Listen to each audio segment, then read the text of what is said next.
Everyone. Thanks for joining us for webinar number 3, State of the Child Reports, Inspiring Examples from Across BC. I'll just start off with some technical information here. We're going to leave all attendees on mute throughout the broadcast just because we have many people joining us. So if you have questions, the best way to submit those questions is through the question box on the control panel of your webinar. You can type those questions in and we'll be monitoring them throughout the webinar and fielding the questions either as they come in or we will save them to the question period at the end. We may have some opportunity to take questions via audio at the end during the question period. If you'd like to ask a question during that time, just click the hand symbol on your control panel. That will let us know that you want to speak, and we can unmute you and allow you to ask your question. But otherwise, the best way to submit your question is through the question box. We will have a follow-up email to the webinar with a number of resources for you to download and review as you please, as well as a link to the recording of the webinar and the PowerPoint slides for your use. I will pass it to Joseph to introduce our presenters and the webinar, and we will get going. Thanks, Nicole, and welcome everyone. My name is Joseph Dunn. I'm the Provincial Director of the Success by 6 initiative, and we have an exciting hour and a half ahead of us.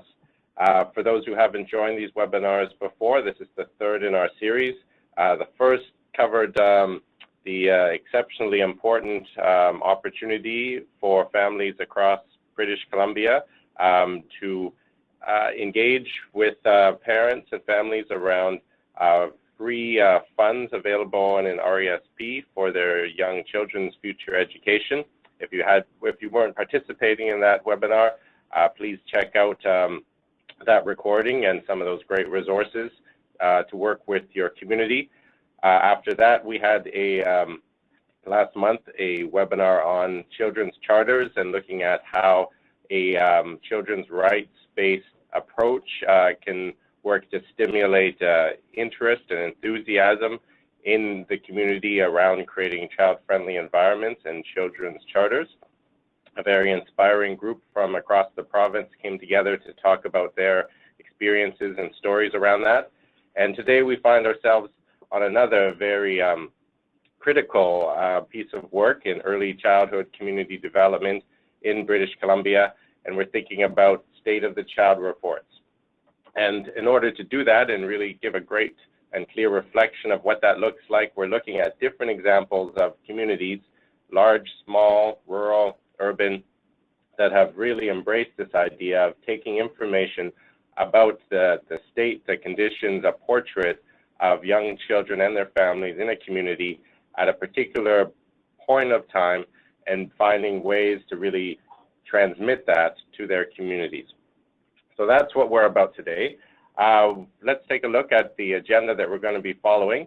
As I said, we have many different presenters from different communities across BC.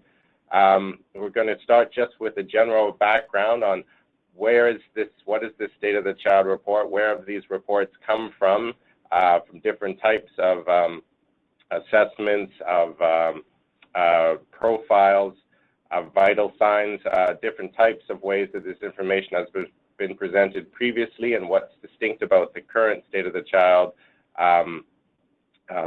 context for putting this information together and how that's being put together. From there, we're going to dive right in, looking at what type of data is involved in this child-centered report, where does that data come from, and we have a group of 3 from Nanaimo and Central Vancouver Island who will be talking to us about how that information was collected, combined, put together in thoughtful ways in that community. From there, we're going to move on to looking at the next stage, if we want to think about that way, in the process of creating one of these reports. And we'll be hearing from Myrna and Eve in Kelowna and in the central Okanagan, and how they've gone about taking this data, overlaying it, combining it, and making it really come to life in ways that their general populace can really understand what is sometimes complex and not always very easy to understand information. Finally, we'll be looking at the last stage, if you will, of what happens with the report, and that's how it comes out into the community, how this information that was collected, combined, brought together in different ways can now be brought to the awareness of both leaders and the broader public, to really understand how children are experiencing life in that community, really taking that portrait and finding ways for people to respond to it. So through that progress, we'll see these different stages, how this has happened in some incredible work in different places across the province. And certainly with all these webinars, our intention is to give you as stakeholders, community developers, participants in the early years across the province, a chance to see what's going on in other places. What does that process look like? What can you learn from it? And certainly, and probably most importantly, what questions and thoughts would you have to ask of these experts who've already completed some of these great projects and learned from their experiences? So with that said, let's dive right in. This first picture that you're looking at comes from a recent project that we did out of our provincial Success by 6 office, with contributions from many of our presenters today, as well as others, doing this type of work and early years community development work. We presented this at a recent early years conference, put on an international one put on by UBC in the springtime. And now we are going to take some of this model to give a little structure to what we're going to be talking about today. So what is the State of the Child report? Well, you've heard, I've already given you a few, I guess, of the overture of this morning's presentation. It's a way of looking at the health of a community, particularly for the youngest citizens. So looking at the experience of young children and their families. It's very significantly a way to do this in a brief fashion and present research that's coming from the national, the provincial, the local, all these different sources of information, but trying to provide them in an accessible, complementary, so one is working with another, and a meaningful way. The broader idea is to provide a frame to support a clearer understanding of this portrait of the child and the family with the young child's life, and to be able then to build upon that benchmark of that portrait for future years to come, to be able to identify key areas where our community can get engaged and involved in supporting the family, and in many cases changing that portrait and improving the experience of that child in the community. So it's a data-informed portrait looking at critical data, as I'm sure you're all aware of, the Human Early Learning Partnerships, Early Development Instrument data as a key piece, and we'll hear about that in a moment, but really taking a look at all these other pieces of information that are available and that can reflect on that experience of the family with the young child. So here's just a very quick picture of some of the different reports that we'll be talking about today. There's, I think, from my count currently, about a dozen communities across BC who have undertaken a State of the Child report. And these States of the Child report, as I mentioned, they've evolved from other profiles, from other reports that have been created over the last 15 years in communities across the province. What's distinct about these is that they are bringing this information in a very focused manner, in a very brief and concise package, and in a way that's very accessible to a broader public. So it's a bit of an evolution of previous attempts to bring this information forward around early childhood development to our community.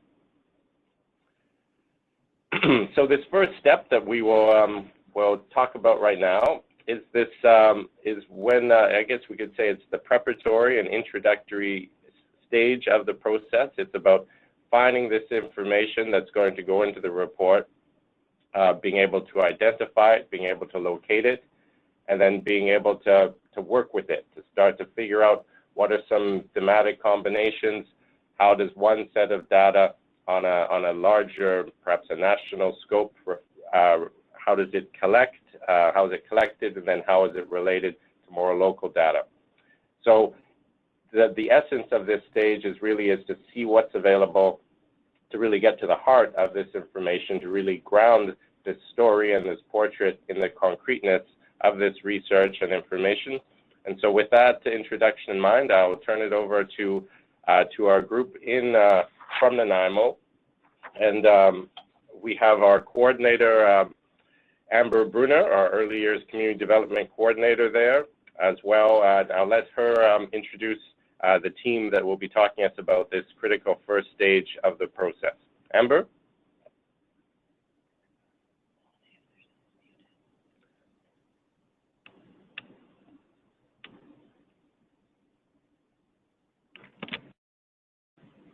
So, hello, Joseph? Yes, you're on, Amber. Great, okay. So I'm here in the room. I'm Amber Bruner, the Children First Early Years Coordinator. And with me is Paul Hasselback, our Medical Health Officer for Central Vancouver Island, and Pam McAdam, the Program Director at the Nanaimo Child Development Center. And all of us were on the working group that produced the Nanaimo State of the Child report.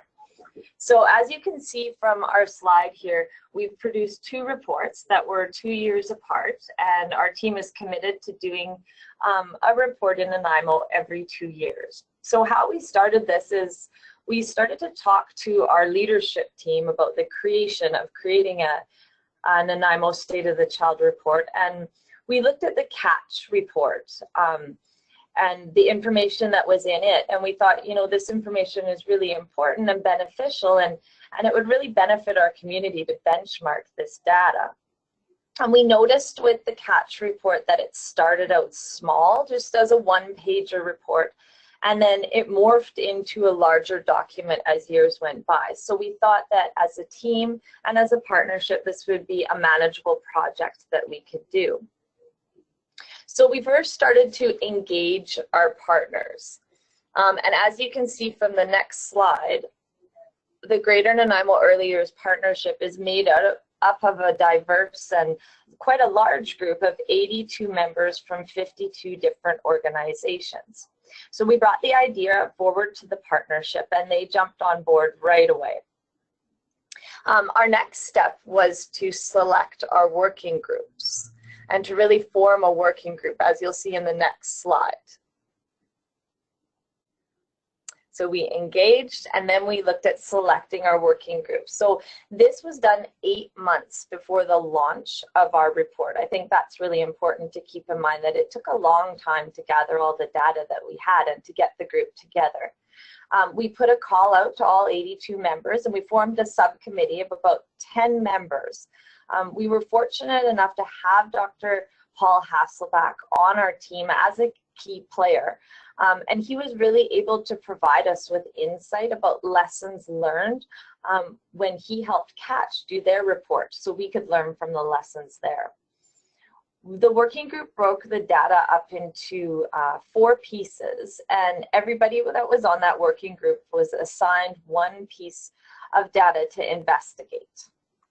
Then our next step was to gather every bit of data that you can, and Pam's going to talk about that. So as Amber said, there was a good-sized working group on this, and it was very important for us to gather a balance of the bigger picture provincial and data and local data sources as well. So we needed the context of the broader statistics. We used demographics like BC Stats and Help to put the big picture together, but then we brought it down to local knowledge, information about local food banks, information from local First Nations communities.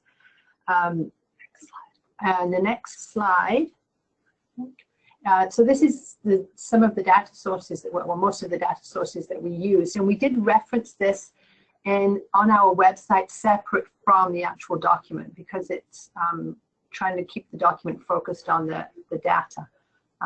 So acknowledging the sources that we put into the document. Okay, next slide. And at this point, it's Paul Hasselback here, and it's a pleasure to be able to join with you this morning. I have the great joy of having been involved in 2 projects, neither of which I was involved with at the beginning. And so being able to map this out kind of is a treasure map, because at the end there's lots of rewards to be gathered. But as that information comes in, there's actually a large volume of it in a variety of different formats, different approaches. And so we have established, in essence, a data library that allows, or a repository, where the information can come to. It's sorted through. If you go to the next circle, we start organizing it in a fashion that is retrievable, not just for a report, but also subsequent years. So we're actually thinking into the future.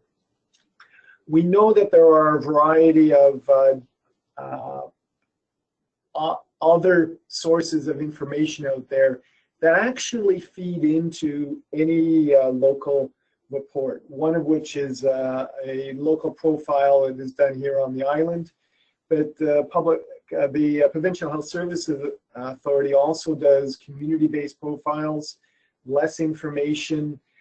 HELP does a marvelous job, the Human Early Learning Partnership, in pulling together the EDI information. If you go to the website, you're going to find additional information there as well.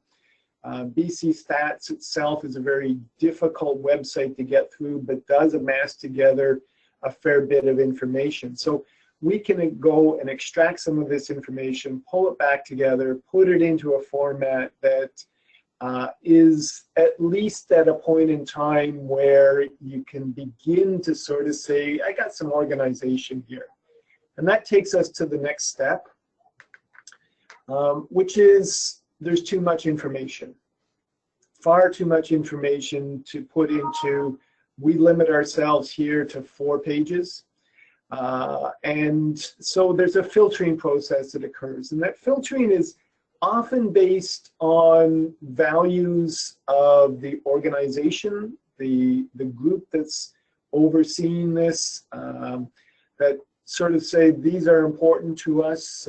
We have set it up under 4 broad categories, which actually Kat had also done previously.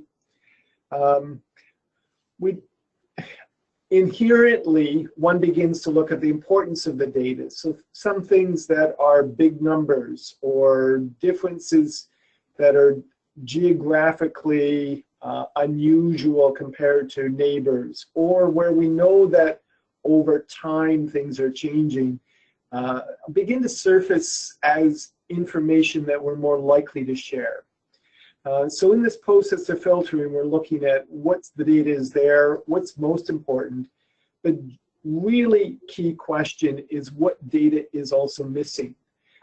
So if there's information that we think is important and we have not obtained that as we try to get the data together, we actually will go back out and ask organizations. So one really good example here is some of our Aboriginal data, which is central to the early years network as a priority area.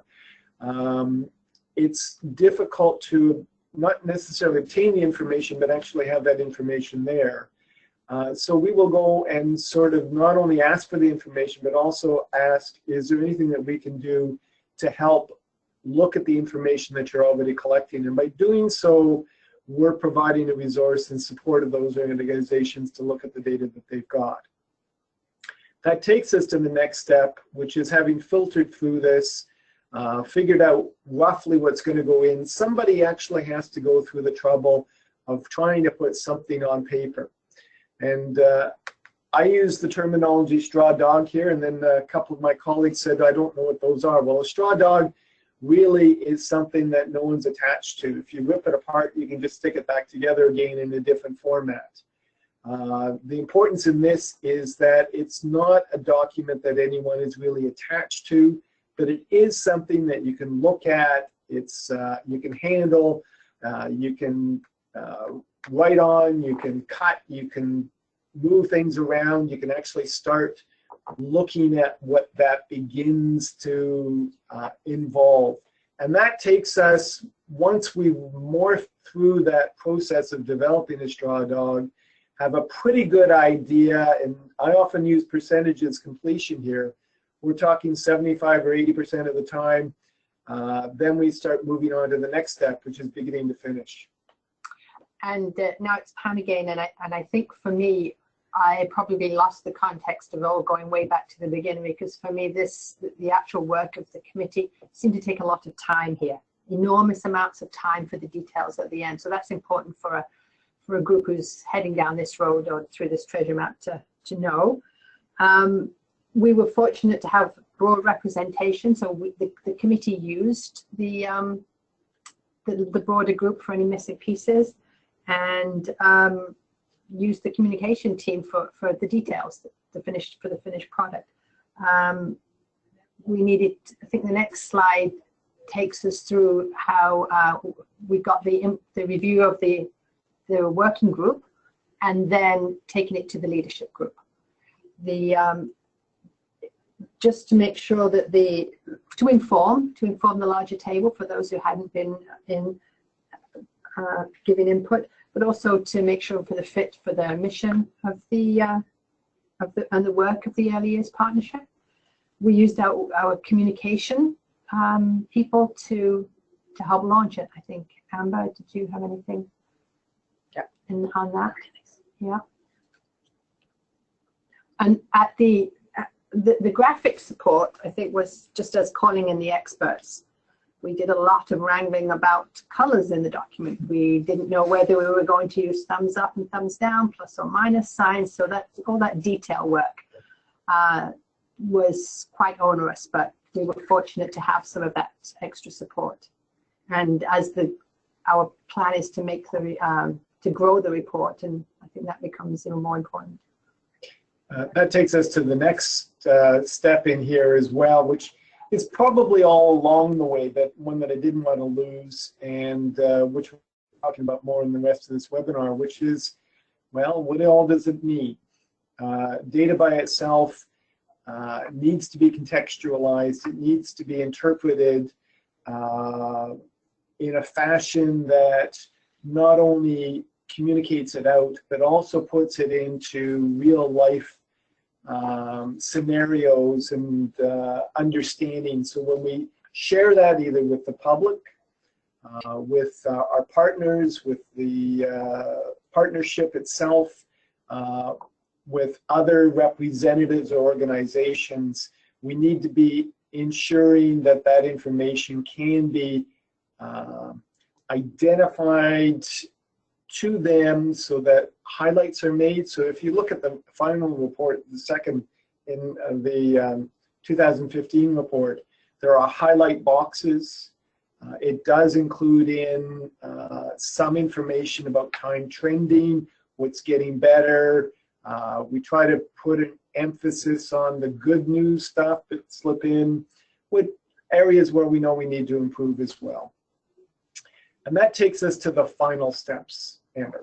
The release. So I think it's really important to note here that from the start of the treasure map where we were engaging to the end of the treasure map where we were releasing, it really was an 8 or 9 month process. And even though we have produced this report twice, it still took that time, and we were happy to be able to use that time to really get a report that meant something to the community. So at our release, we hosted a big event for the launch of our State of the Child report. We had media there, community, politicians, leaders, organizations, and of course our partnership.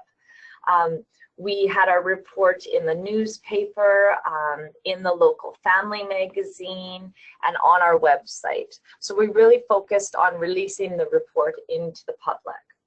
And then our next step is where we really are right now with our second report, is formulating a plan to keep our document alive within the community. So we're looking at that right now. We're looking at creating key messages for our second report and actions, and gathering success stories about how this report has helped our community, and really keeping this document alive in our community. Thank you. Thanks, Amber, and Dr. Hasselback. Thank you, Pam. A few questions are starting to come in already, and I'll remind everyone on our webinar today to please to just write those in, and we can pass them along, and we can address a few of them now, and others we will address later on during at the end of our three different sessions. The ones that are currently coming forward, and certainly at the top of my mind from all of the very interesting information you were presenting, talking about the health profiles, the EDI community profiles, and the contextualization and the limiting process that was required to take what is a tremendous amount of information and distill it down to very much its essence, and to identify which were those key metrics to be considering and which ones to be leaving out.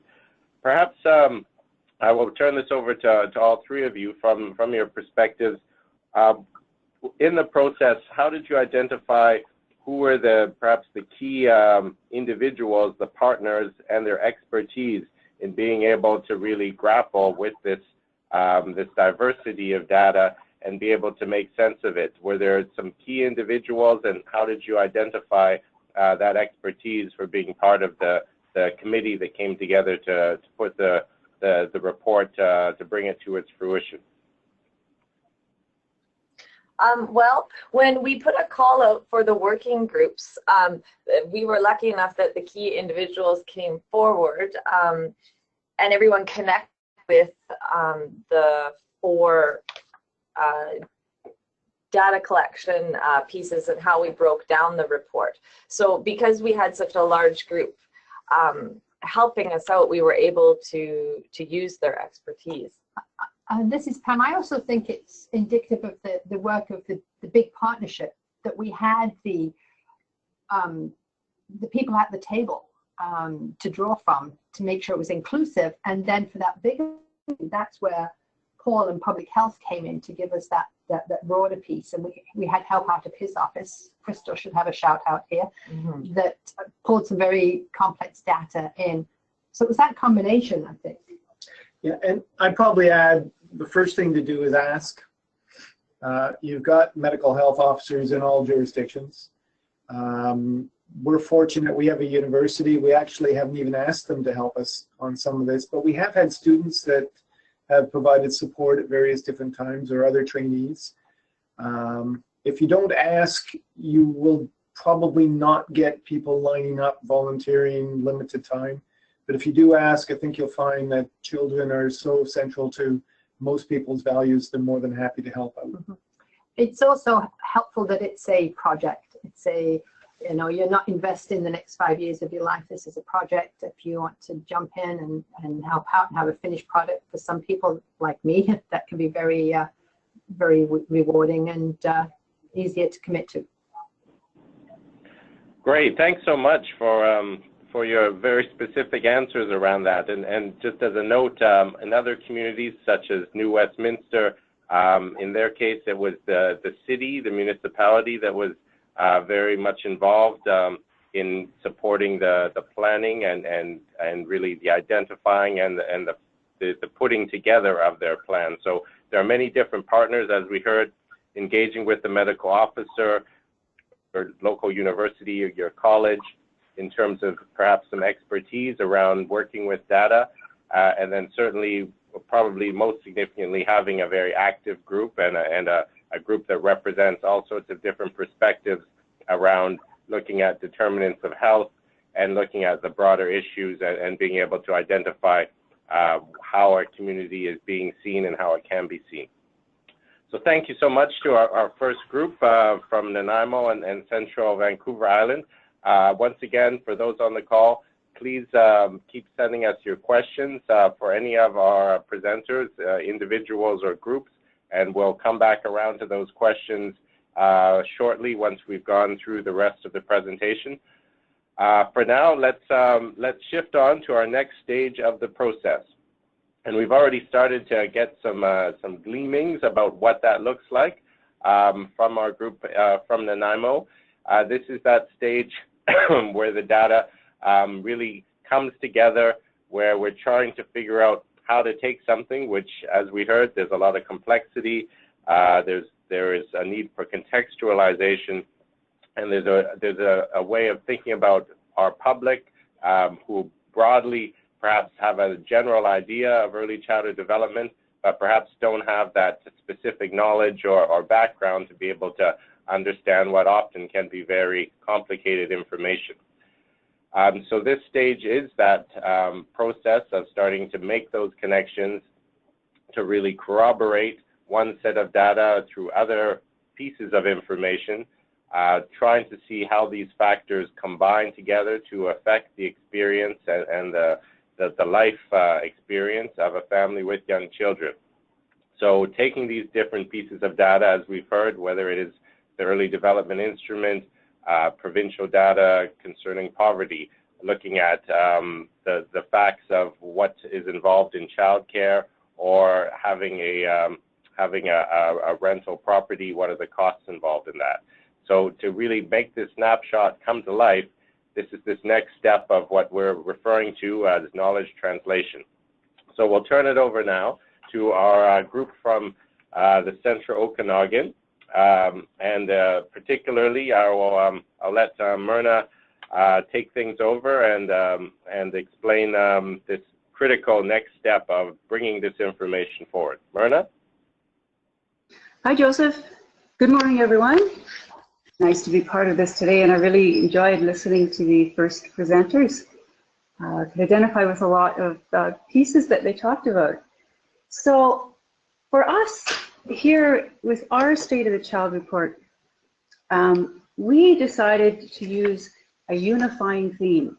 So one of the, I guess, the issues we have here in the Central Okanagan is, while many do understand it, there is somewhat of a reluctance to understand that there really is child poverty here in the Central Okanagan, just like every other group in the province. And so we chose that theme sort of running through the report. And the way we chose to present and really tell a story was to use the living wage indicators. So you see on this slide that we've broken them all down, and going through the report, we attached stories, so local stories. So we went to our partners and we actually pulled stories from Catch Research with parents, using parents, and we used stories, some photos, to try and sort of put a face to the numbers. It's difficult with reports like this if you're really focused on data and numbers. So we thought that if we could take each indicator as broken down by the living wage and really personalize it, that it would be easier for people to understand it, for everybody to understand it. So we, it did make for a rather large report, but we feel that, you know, sort of making sure that it's personalized and it's accessible for everyone would help help us to use the report in the community going forward for different agencies, for funding, and really to just keep the what's needed for young children and young families, and really the state of young children and young families in the forefront. Next slide, please. Oh, this is me. Hello, everyone. Good morning. So the next little piece we have is how do we make this report easy to understand? As we're visual creatures, we use lots of graphics and charts and local pictures as one way to make it more visually appealing because we're trying to keep this report open to everybody. We used lots of staff time in going through the report and making sure that it looked and read as easily as possible. We also involved our community partners, bouncing this off them and looking at multiple drafts to see if there are any other gaps in legibility or understanding of the report.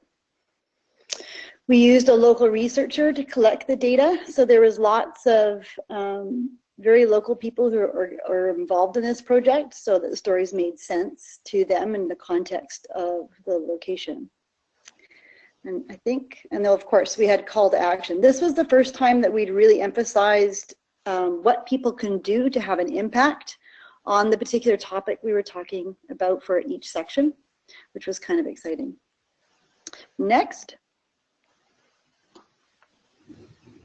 So, where are we now? Yes, okay. So you'll notice that this particular report was done in 2013, and what we did the year after was the one-pager. So you'll see here that we call it an infographic or one-pager. And the reason that happened instead of a big full report is there just wasn't a lot of new data that we could use. So also the report is very, as you can imagine, labor intensive. And without anything new to bring, we decided to do something on a smaller scale until we can have some new data. We also have talked about, we tried in 2015 to have our report or a version of it included in our 2015 vital signs report. But here in the Central Okanagan, the vital signs group decided to take a new direction for reporting, and it just wasn't a fit. But we're going to explore that again in 2017. We know that there will be some new data coming out, some census data that we may be able to use. Also looking at the next round of EDI data coming out in the fall. Now one example of something that, another way that we're continuing to use report despite it being really at this point 2.5 years old, is that this, coming up next week, you are bringing Adrian Montani with First Call and Trish Garner with BC Poverty Reduction Coalition in to speak to our network. And we'll be using the report as we walk through that and sort of bringing light back into it and bring it back into people's minds and again, making it sort of seem real and how hopefully people will take a look at it and say, oh yeah, maybe we need to do this again. I thought I had one other thing. No, I think that was it. Next. All right, so what can you do? This report was kind of fun, like I mentioned earlier, because we had a more emphasis on what individuals and what different levels of government can do, and we highlighted it with those little green, I don't know, boxes with what you can do in really big letters so that people could go to it if they were interested in taking action, and to also to let people know that they actually can do something. It's not sort of just data for them to absorb. There's actually action attached to some of the information they're seeing. So the original purpose of this report in 2008 was to generate media attention. We've had 7 editions, I almost want to say 6.5, because 2014 was an infographic update instead of a full report. But this has been really successful. At the time in 2008, we had a communications person, Nancy Merrill, who went out and tried to really connect with media and find out what would get their attention to raise awareness around children's issues. And this State of the Child report idea was specifically designed to get media attention. And it was very successful. In 2013, we kept getting articles, and the report was referenced throughout the entire year in any articles that were relevant to children's health issues, which was kind of exciting for us. But it took quite a while to get to that point. It had to sort of build attention and connection in the community before it was used like that. We always release it on National Child's Day, November 20th. We have a little event that gets media attention. We also are able to get our local politicians out to participate in that event as well, so that's quite successful. Our last edition created dialogue and controversy around the whole issue of whether or not children are actually poor in the Central Okanagan. So that was kind of interesting, which made our report successful because that's kind of what we were trying to do. How we get this out into the community. We ask our partners to help the sentiment to get this report out throughout their networks as well. People are more receptive to information coming from a trusted source. So it's coming from someone who you've already got an attachment to, then you're more likely to read it. We also produced a Catch newsletter, and every month we would have a State of the Child report theme, highlighting a particular piece of the report. So if people hadn't seen it that way, then we would sort of break it down into small sections to release once a month. We also use the graphics from the report on our social media for the whole year so that people would see it, and that repetition of imagery would sort of, oh, I wonder what that is about. Hopefully they would look into it a bit more. There was also a poster presentation at UBC Early Years Conference, which Myrna was there for.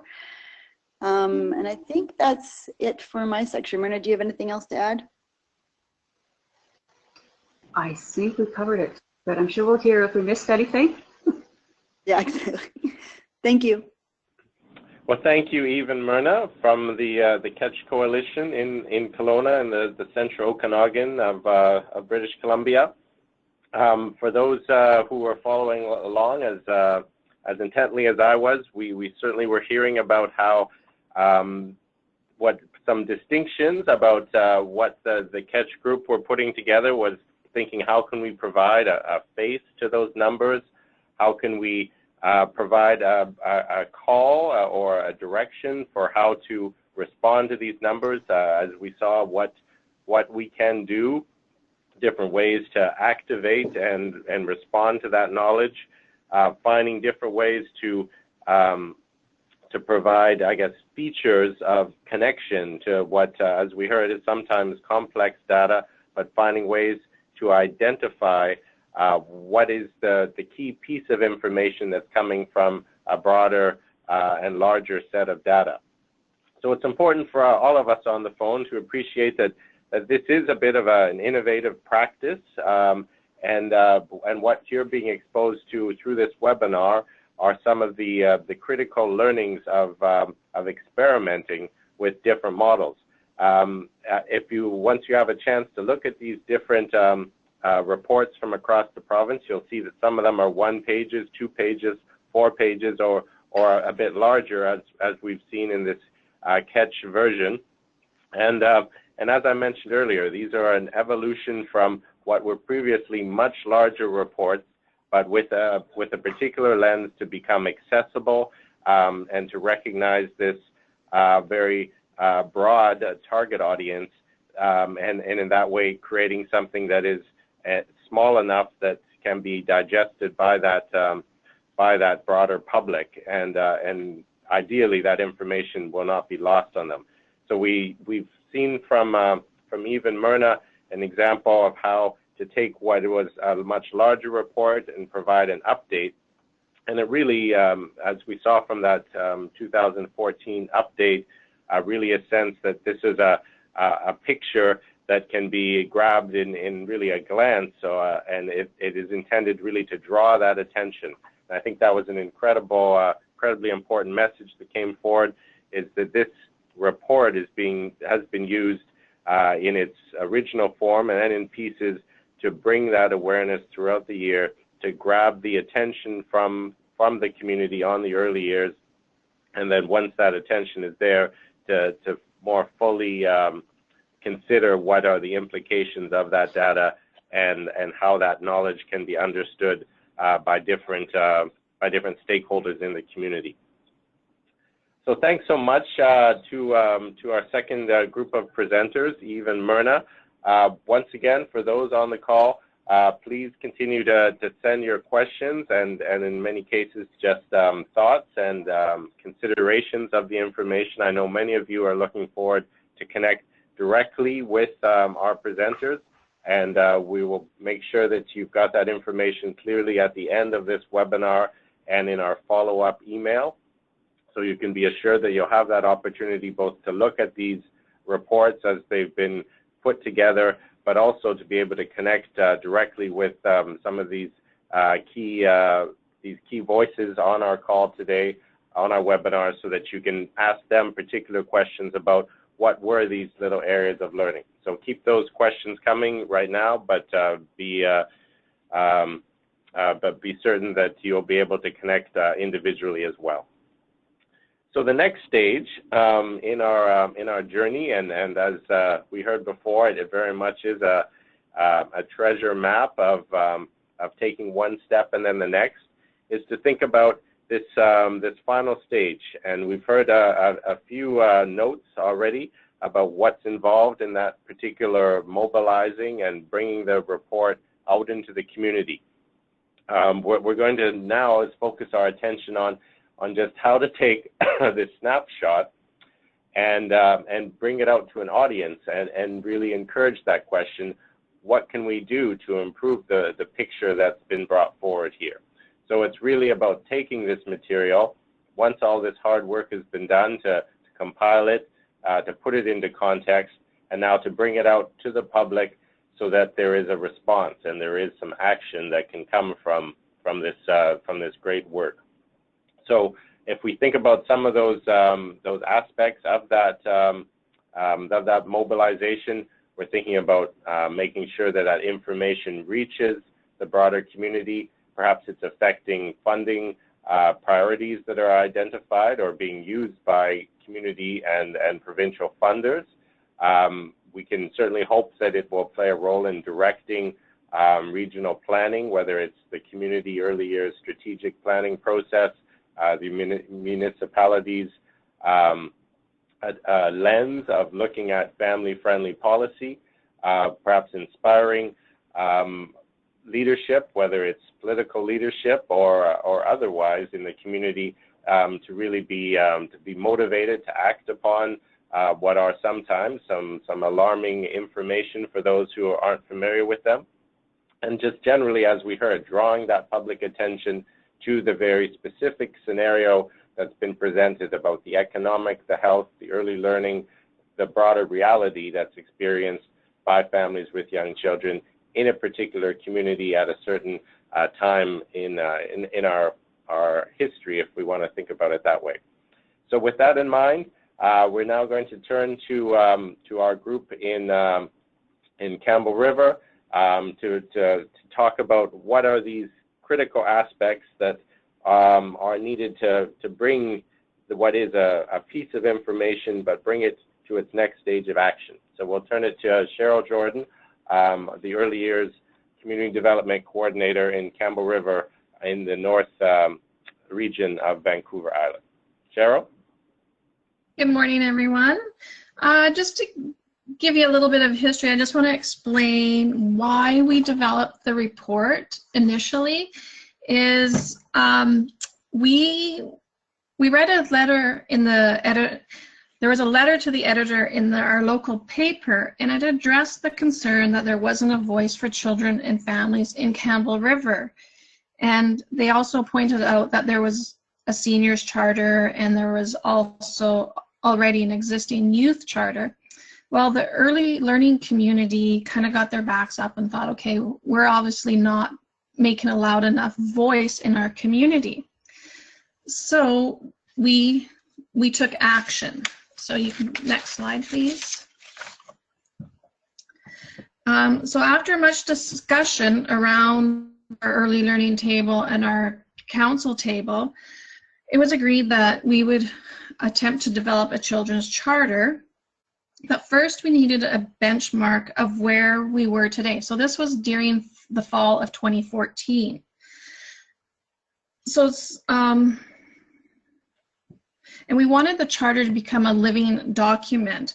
So we approached the report, and we took a very grassroots approach to the whole thing. Our council, my council that oversees my work, became very involved in this. And on this slide, you can see that this is just a quote from the newspaper from one of my council members. Next slide, please.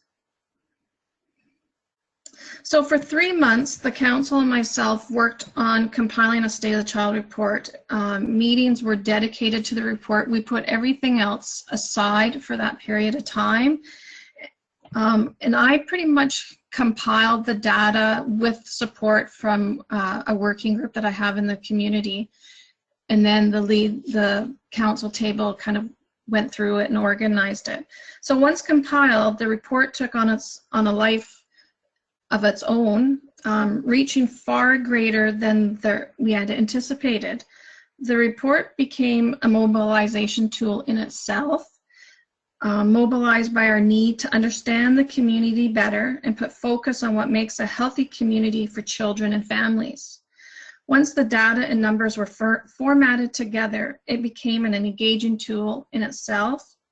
It became a tool that agencies could use to support what they know, but now the confirming data was all in one place. It has become a document that has been used in leveraging money through grant proposals, building and strengthening partnerships, and most of all, building awareness around the early years. It gave momentum and strength to existing work and to further other work being done in the community. So after such a great response from agencies and staff that took this back to meetings within their own establishments, the council put together a series of presentations to take out into the community. So we kind of did a little roadshow with the report. And we did this approach because it gave us an opportunity to talk to smaller groups of people at one time and to discuss specific issues depending on the group we were talking to. Next. So our first presentation was done to City Council by Dr. Tanya Flood. So Dr. Tanya Flood presented the report and the notion of the development of the Children's Charter to City Council on behalf of the Early Years Council. We already have an existing relationship with the city, as a member of the City Council sits on our Early Years Council. An immediate outcome from this presentation was that the city agreed to support us in any way they could in the development of the charter. A long-term outcome has been that when city is engaged in making decisions, changes, families and children are now on the agenda within big discussions that they hold. Next slide. So then their next presentation was I went and I presented to our local MLA, Claire Chavena, who is very aware of the needs, concerns, and issues of children and families in our community. She's a huge advocate.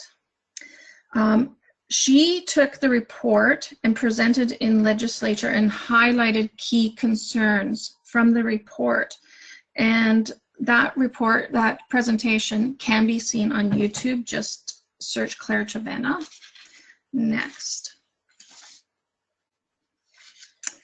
Then we went on to make further presentations made by various members of council. So everybody kind of took on a role depending on who they were connected with.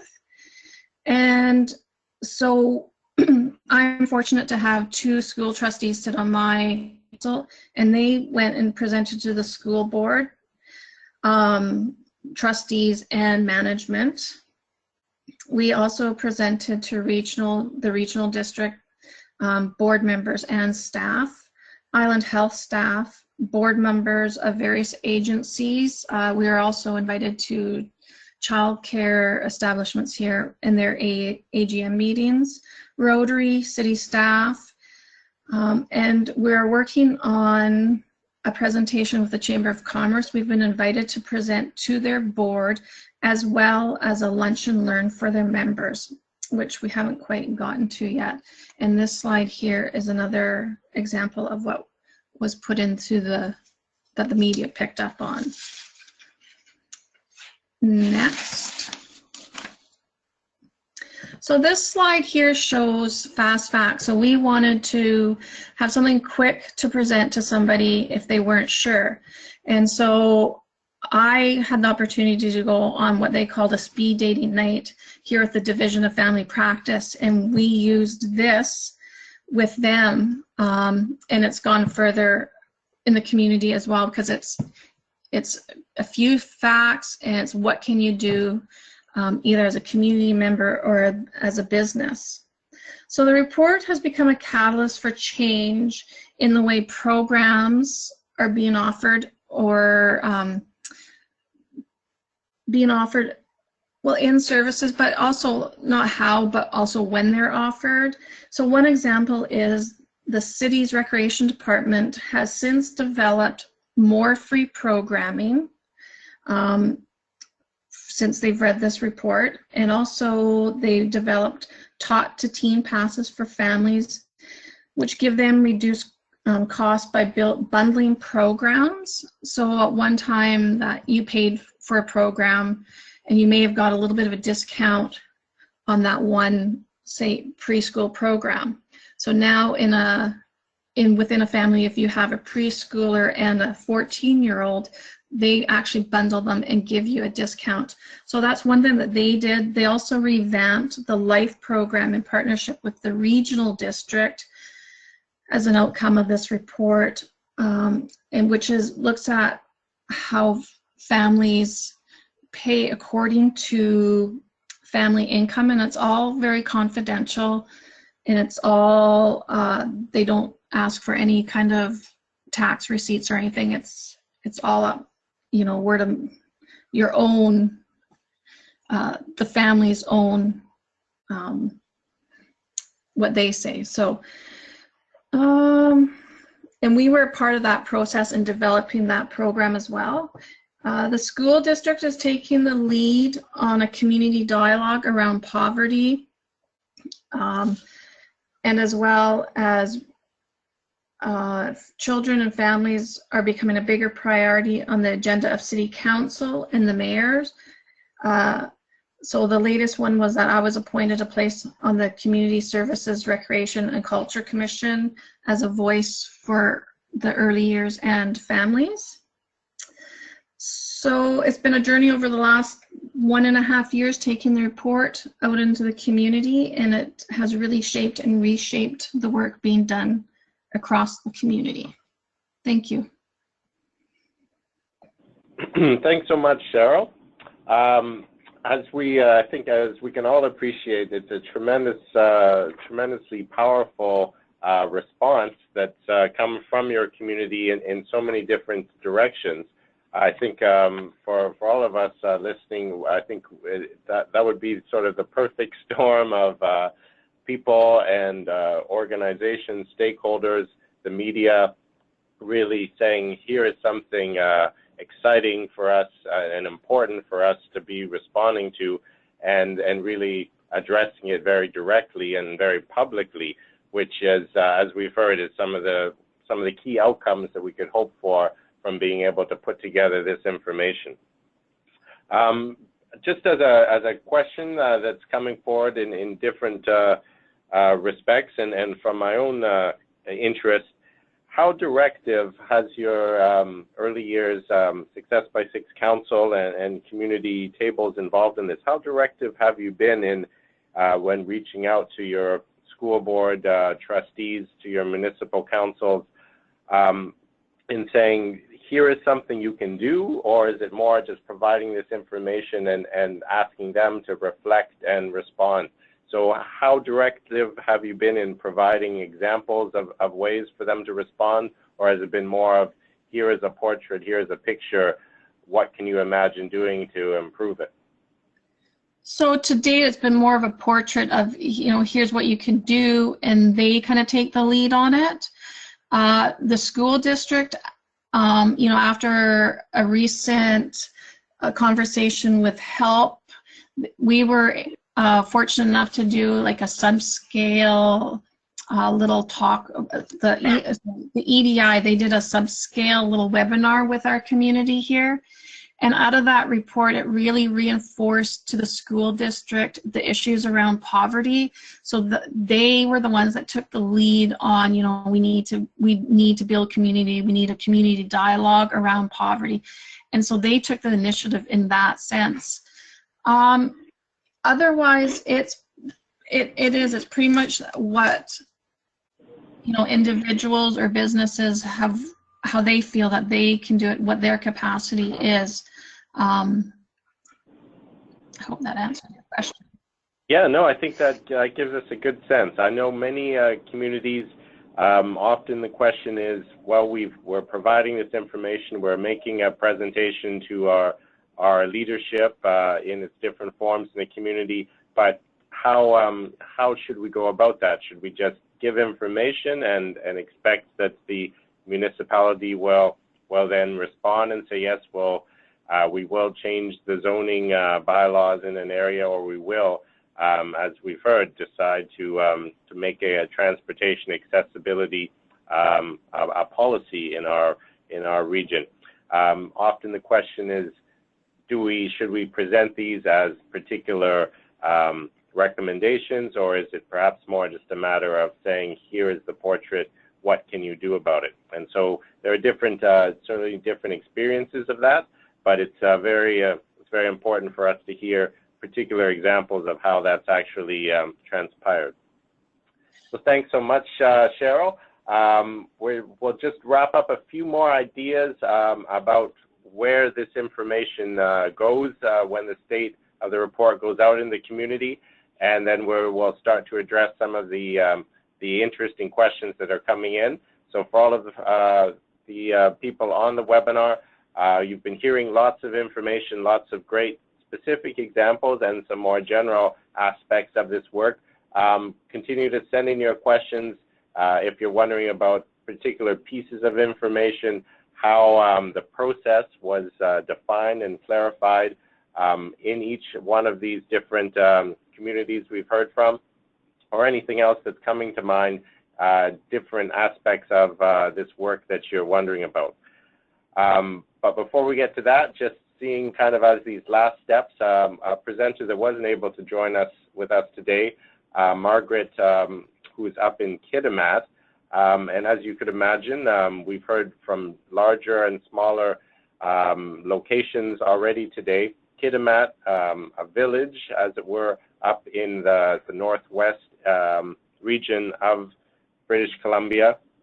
And their report, as you can take a look at yourself, provides a much more of a broad and a holistic portrait of a small community, at once trying to identify what are the key factors affecting families with young children, and significantly recognizing where there are pieces of information that weren't already available, and being able to say, well, the next time we do this report, we're going to have to find different ways to really access some pieces of information that weren't already handily available for our use in this report.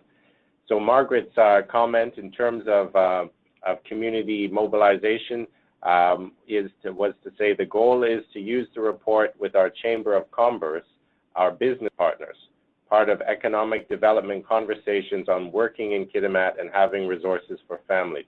So recognizing that that a community that has a family-friendly lens is going to be attractive to people who would want to move to a place where they know their family would be well supported.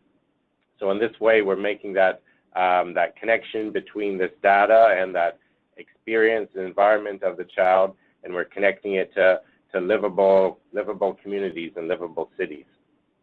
To really continue on with that idea of investment, if we take a look at other ways that reports have been used, is connecting directly with both socio and economic factors that influence the family and by extension influence the community.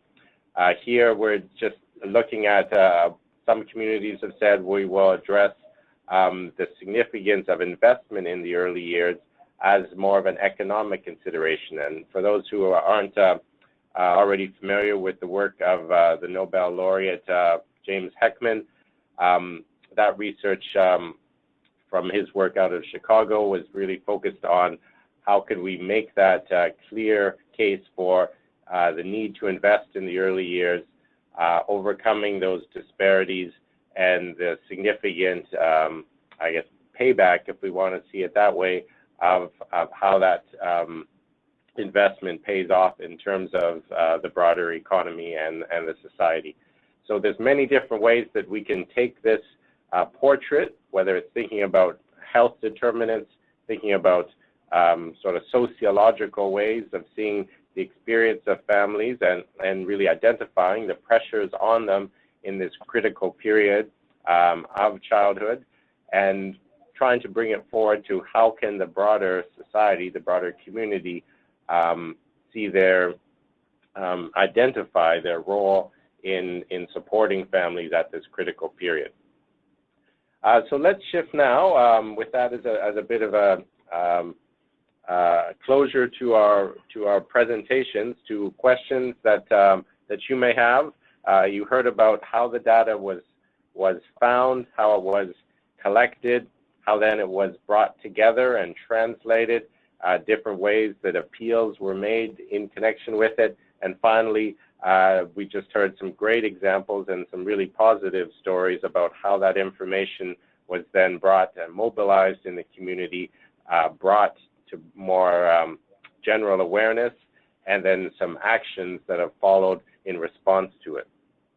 A question that we have, and we'll put this one towards our group in the Central Okanagan, to Eve and Myrna.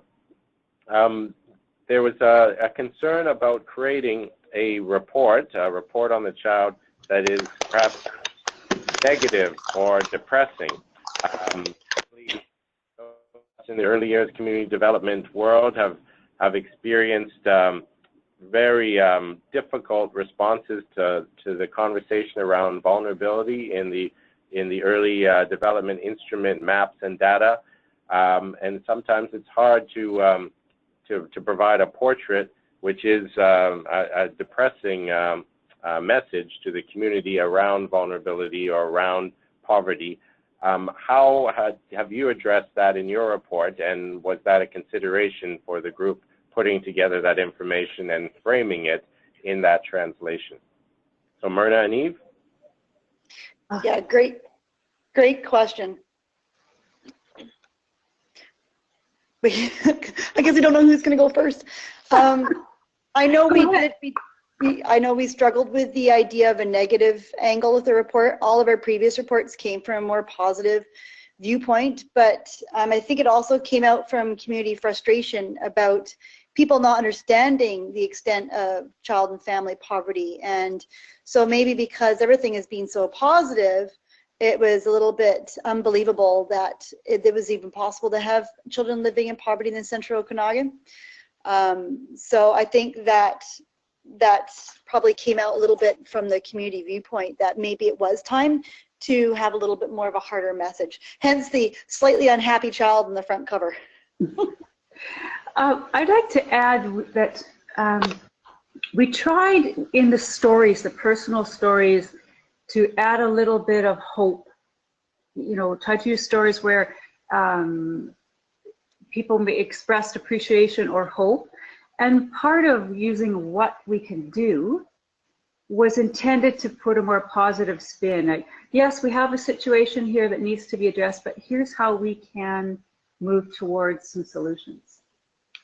I will say too that here in the Central Okanagan, this report, our Aboriginal community, Aboriginal catch, chose not to take part because of that always kind of negative connotation around Aboriginal children and their state. if anybody can go to our website, you'll see the previous report, the 2012. We did have, I think, 4 pages that really focused on the positives, the positive things that are happening in the Aboriginal community. Yeah, that's an excellent question. Thanks, Myrna and Eve. And perhaps that's a segue to another question for, and we'll direct this to our group in Nanaimo. And the question here is about how did you find, access, and determine how you would present Aboriginal specific data in your report on the child? So I guess the question here is about perhaps sometimes the difficulty in really finding meaningful Aboriginal specific data. And I think the connection to that was there a consideration of a separate report with a particular focus on Aboriginal children and families in the region? So it's Paul. Yeah, well, just that's Paul and Amber and Pam. It's Paul here. Thanks. And it really is quite an important question. Our approach in Nanaimo has been one of total inclusion, and our Aboriginal partners sit at the table and are active participants in the entire process. As a result of that, at this point in time, and I know that there's lots of discussions and it's an ongoing issue, they're integral to the report and participate in providing what information they can. I think one of the challenges that they're, as a group, faced with, and we actually work with 2 First Nations, a collective group, as well as a friendship center, that their information isn't always in a format that they can use and share. And it's one of the areas where I think I flagged earlier that providing some support in accessing that information that they already have but haven't been using themselves. One of our organizations is actually quite agile in terms of the information that it has and what it can share as well. So I would say that they're integral, that it hasn't been a substantive issue, that there is a desire because of a priority area that we want their participation, and we spend a lot of time focusing in on being sure that we're sharing positive stories. And this is Pam. I'm just having a quick look at it, and there is much of a positive slant onto the Aboriginal information, but at the same time, for example, saying that a large number of families access a resource is a positive slant, that there is a resource for the families, but it is saying there is a lot of families using it, indicating there's a need. So it's kind of a balanced approach. Does that make sense? Yes, I think that gives us a good understanding of how your committee approached this issue, which I think we can all appreciate has its own complexity, and how you made your decisions around that. Thank you very much. Another question that's come up is particularly in regard to what happened in Campbell River. The responses to the state of the report was, how did the report lead to a focus on universal screening, and what is universal screening in general? So Cheryl, if you could just reflect with a bit more detail on what that process was in terms of leading to really a prioritizing of the work of community planning in your community to a particular aspect of that work, and what's that look like in practice? Well, we're still very much in the beginning stages of offering universal screening, but there was a strong group out of the early learning community that they knew the data, but after seeing it kind of in one place, they got talking and they didn't like what they were seeing. So they wanted to offer, universal screening. So offering it right across the whole community, not just to targeted children. So after much discussion, and the person that took the lead on this, she was very much in talk with Revelstoke, and kind of used the model that Revelstoke does for their universal screening, and to develop, you know, a way that our community could offer universal screening to all children. So in February at the Children's Health Fair was the first launch of the Ages and Stages questionnaire that any parent could bring their child and have this questionnaire done and talk to with professionals around child development. And then this past weekend, they just held another small clinic around this same idea, and that was more targeted around the working parents, because our Children's Health Fair is during working hours. So it's very much still in the early stages of being developed, and where it will go and what kind of form it will take on. But it came out of response because of the data and the wait lists, and then just the model out of Revelstoke and the success that Revelstoke has had. Thanks so much, Cheryl, and some important reflections on where some other important work has gone into the area of screening. For those who are on the webinar, we will, as part of this series, be focusing an entire webinar on early years screening and children's health fairs, and some very great, promising and effective practices around that from the Interior Early Years Screening Network, and some we'll be hearing from Revelstoke as well as from Campbell River around that. So that to come in future months. Thanks, Cheryl. Another question is we've heard a few different references to the media and how the report has come to life by communities' local media, and I guess in other cases more provincial media, in the case of the MLA presenting this publicly. But how the question, I think, is around whenever the media is involved, sometimes the information can go in a different direction. Maybe it's sensationalizing that portrait. Perhaps it's focusing on one particular aspect that is perhaps more newsworthy in the sense of bringing attention, but perhaps not the full attention or a full portrait of what that report is providing. Perhaps Myrna and Eve, can you speak to how that engagement with the media in Kelowna has happened, and both your positive and perhaps learning experiences from that public awareness piece of the report? Sure. So as you've mentioned, the original intent of our report was to gather media attention. So the 2013 report, we actually had front page 3 days in a row in our main local newspaper, which was wonderful.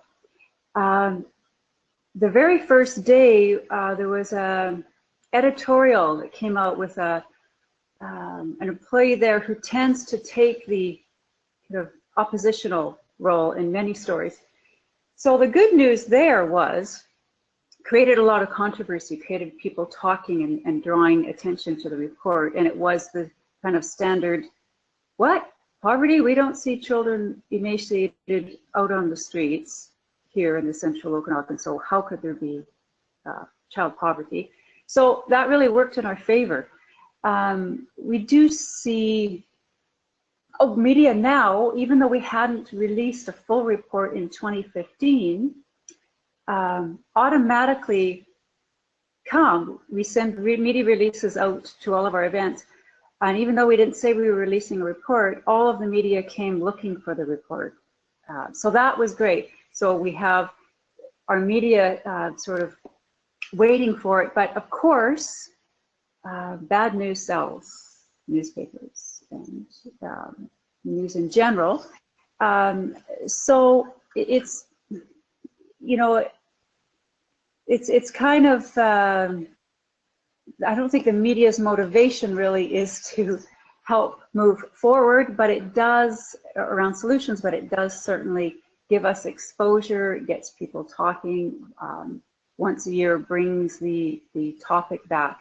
And we're hoping that, you know, the theme of poverty that we used in 2013, that our upcoming gathering next week will kind of bring, I guess, the state of the child back to light again in our community. Thanks so much, Myrna. Yves, did you want to comment on that as well? No, I think Myrna covered it pretty darn well. Great. Thanks. Another question, and we'll direct this to our group in Nanaimo. In bringing forward your report, were there surprises about the reaction of the community to that information? And were you surprised at perhaps what that response was, positive or negative, to putting that information in this particular package? I think it was very interesting to hear about how in Kelowna it was perhaps a matter of providing a clear story, and that story was something that could be featured in the media. I guess the question here is, in Nanaimo, what was the response to the report, and were there surprises for you as a committee as to how the community and stakeholders and leadership responded to it? So when we had our launch event, we invited quite a large number of people, and we were very actually surprised at how well it was attended, and by such a broad attendance. We had media there, we had TV, newspaper, we had community members, politicians, leaders of organizations, the mayors. It was extremely well attended, and I think our group was very happy with that for sure. Yeah, I'd add one is, relatively speaking, Nanaimo is a small media market. Picks up mostly from Victoria and Vancouver. So it's actually tough to get TV cameras out. So having TV covering this is a huge coup in itself. That it's more the question of what happens with the report afterwards. Does it keep surfacing? And I certainly have the opportunity to speak to a variety of groups that keep referencing the report, not necessarily the details, but the fact that there is a report out there. And probably most importantly is that children are increasingly on the agenda. And I really appreciate Cheryl's comments in Campbell River about how successful she has been at incorporating that into the civic dialogue, and something that certainly was a need within the Nanaimo area community. And we're starting to see. But there's no resting on your laurels. It's continuous work to keep the agenda there. Well, thanks Pam and Paul and Amber.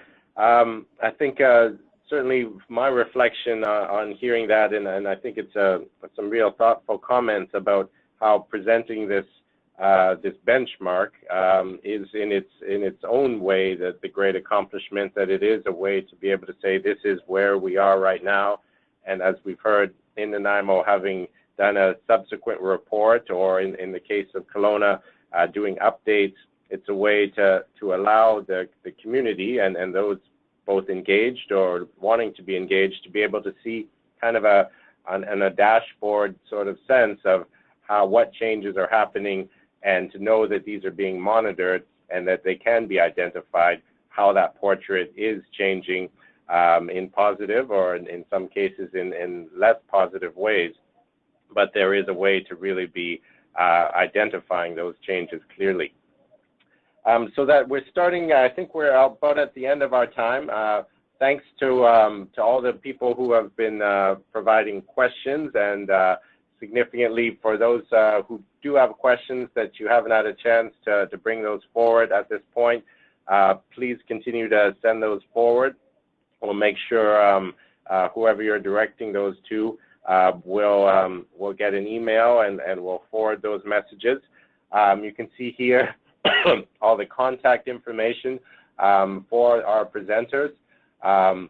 We have our early childhood community developers, our early years partners, our medical health officers involved, and it really just does speak to the broad range of people that are involved in the early years, but particularly in bringing this information forward and seeing how important this particular aspect of whether we want to call it public awareness or community research or mobilizing of the community around early childhood development, it's all these things combined together.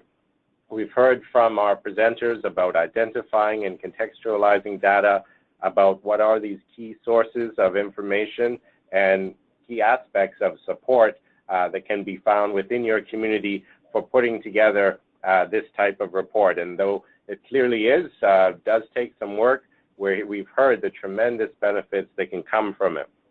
On a provincial level, the Success by 6 office is working with these initiatives across the province who put together their reports.